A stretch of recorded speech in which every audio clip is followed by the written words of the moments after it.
Hello friends, welcome to this new lesson. जो हम question discuss करेंगे हिस्ट्री से, जो टॉपिक है हमारा वो है वैदिक लिटरेचर। पहला क्वेश्चन है कि आर्यन वर्ड का मतलब क्या होता है। तो आर्यन वर्ड का मतलब होता है कि स्पीच ग्रुप। ठीक है, आप लोगों काफ़ी जो बच्चों ने टिक किया होगा सुपीरियर रेस, बट नहीं है ये। यूपीएससी में क्वेश्चन था, वहाँ पे इसका आंसर स्पीच ग्रुप ही माना गया है। ठीक है, तो आप भी यही ध्यान रखें। तो सेकंड क्वेश्चन देखते हैं, त्राई का मतलब क्या होता है। वैदिक लिटरेचर से रिलेटेड त्राई का मतलब होता है तीन वेद। ठीक है, तो वेदों को वेद चार होते हैं, आर वाई ऐसे, ऋग्वेद, यजुर्वेद, सामवेद, अथर्ववेद। बहुत से लोग वेदों को तीन ही मानते हैं, अथर्ववेद को वेद में काउंट नहीं करते। तो ये त्राई का मतलब तीन वेद ही हैं। धर्म संघ बुद्ध बुद्धिज़्म से रिलेटेड है। ठीक है, और ये जो तीन देती हैं हिंदू में, तो ब्रह्मा विष्णु रुद्र, और तीन सीजन का इससे कोई रिलेशन नहीं है। ठीक है, तो ये हमने देखा। त्राय पितक भी होता है बुद्धिज्म से रिलेटेड, अभिधम्म पिता का, विनय पिता का, सुत पिता का। ठीक है, इफ़ यू कैन, आप एक एक लाइन में तीनों का मीनिंग, अभिधम पिता का, सुत पिता का और विनय पिता का मीनिंग जो है, आप उसको कमेंट में मेंशन करो इफ़ यू कैन। बाकी नहीं तो अगले लेसन में हम बुद्धिज्म पढ़ेंगे ही। ठीक है, अगला देखते हैं कि जो क्वेश्चन है हमारा कि मैच करना है हमको कि ये वेद और उसमें क्या है। वेदों में तो ऋग्वेद में देखो क्या है, हाइम्स और प्रेयर्स हैं। ठीक है, तो ऋग्वेद में प्रेयर्स हो गया, तो ए का हो गया आपका 4। और बी का देखेंगे, अब बी यजुर्वेद है। ठीक है, सेकंड वेद। तो इसमें रिचुअल्स के बारे में, जो सेक्रीफाइसेस होते हैं ना वो, ठीक है, उसके बारे में है। तो ये हो गया 2। देन सी का सामवेद, तो म्यूजिकल हाइम्स है। जो हाइम्स ऋग्वेद में ना वही है, लेकिन वो म्यूजिकल फॉर्म में, जो म्यूजिक वाली हैं, लिरिक्स हैं जिसमें। ठीक है, तो कैसे पढ़ना है उसको, तो वो लिखा हुआ है। तो इसका हो गया आपका 1, और डी का हो जाएगा आपका 3। And 3 is what, that charms and spells. Atharvaveda में बताया गया जो बिलीव्स नहीं होते थे पहले कि कैसे हीलिंग होती थी, और जो भी पूरा सुपरस्टिशंस होते थे पहले स्पिरिचुअल वर्ल्ड के बारे में, तो वो सब इसमें अथर्ववेद में दिया हुआ है। तो अथर्ववेद में ये सब है। और देख लेते हैं कुछ इन्फॉर्मेशन। तो ये ऋग्वेद के बारे में 1028 हाइम्स होती हैं। यजुर्वेद के बारे में लिखा हुआ है, lyrical and musical is Samaveda. Atharvaveda physical word spirituality, और अथर्ववेद आयुर्वेद जो है आपका, वो भी अथर्ववेद से रिलेटेड है। उपनिषद बुक्स जो हैं वो फिलॉसफी के ऊपर बुक है। ठीक है, इन तीनों में से नहीं है, फिलॉसफी के ऊपर बुक है।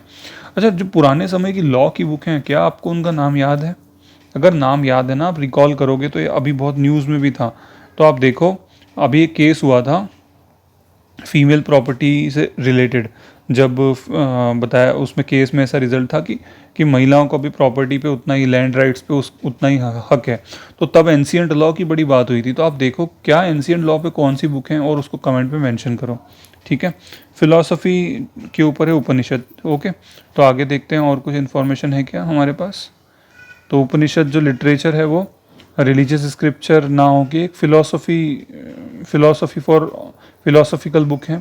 और उपनिषद का जो लिटरल मीनिंग होता है, उसका मतलब होता है कि स्टूडेंट अपने टीचर के पास बैठा हुआ है और सीख रहा है। ठीक है, और जो लैंग्वेज है इसकी वो क्लासिकल संस्कृत है, और वेदों की लैंग्वेज तो वैदिक संस्कृत है।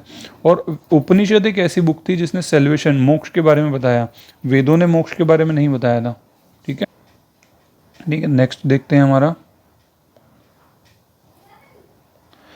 विच ऑफ द फॉलोइंग वैदिक लिटरेचर टॉक्स अबाउट सेल्वेशन। तो अभी हमने पढ़ा, उपनिषद है इसका आंसर। ठीक है, और देखते हैं आगे। तो word salvation is not used in Vedas, जैसा मैंने बताया उपनिषद में पहली बार डिस्कस हुआ था। मोक्ष का मतलब लिबरेशन होता है, और उपनिषद के हिसाब से हम मोक्ष कैसे ले सकते हैं, हम मोक्ष ले सकते हैं सेल्फ कंट्रोल से, वो भी बॉडी का। ठीक है, the core of our self is not the body और द माइंड बट द आत्मा।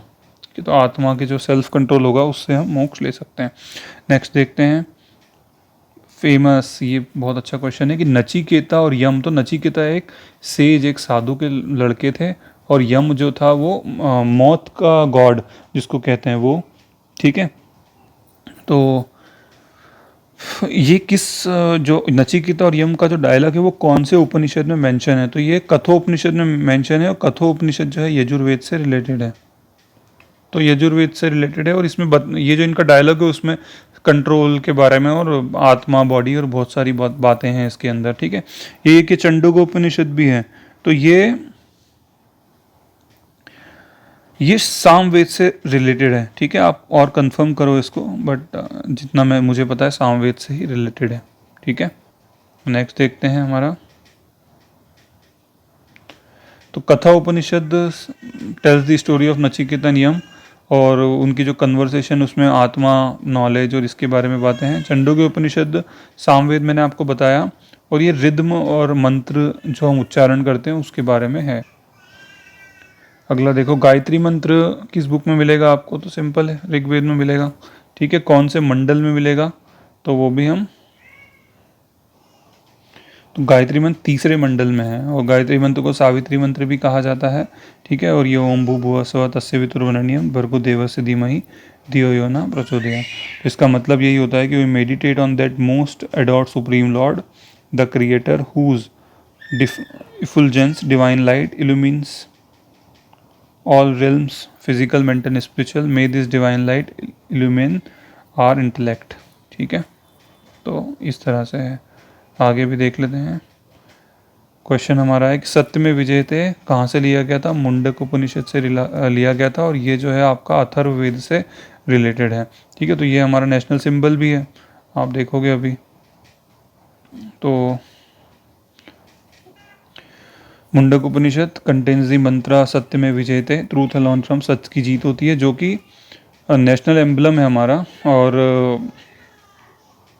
26 जनवरी 1950 को ऐसे जब इंडिया रिपब्लिक बना था तो इसको अडॉप्ट किया गया था। देवनागरी स्क्रिप्ट में लिखा हुआ है ये। ठीक है, और लायन कैपिटल, जो अशोक का लायन कैपिटल था, वहाँ पे भी ये मेंशन था। ठीक है,